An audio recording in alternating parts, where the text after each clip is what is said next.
Concept 2, identifying an exponential function. Alright, so when we are looking at a table of values, if we are trying to identify an exponential function, we are looking at the differences.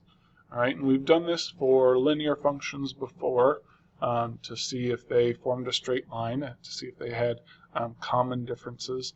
But now, since we're looking for exponential functions, we're going to be looking for ratios. Okay, so we're looking for, instead of what I'm adding or subtracting to get the next value, we're looking for what I'm multiplying or dividing to get the next value.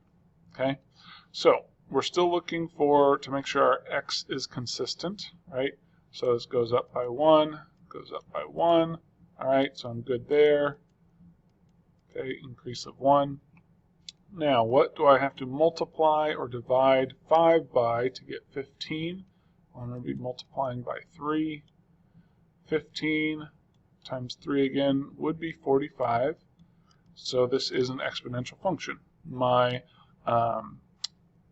increases in x, okay, my differences in x are consistent, and my ratios for y are consistent. So that means it is an exponential function.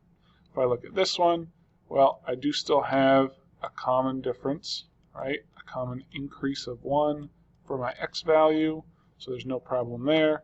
For my y, 2 times 2 equals 4.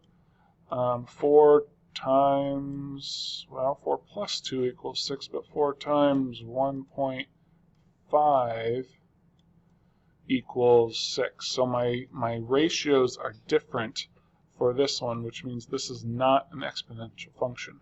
In this case, it happens to be a linear function, but we don't really care about that. We just want to see that it is or is not an exponential function.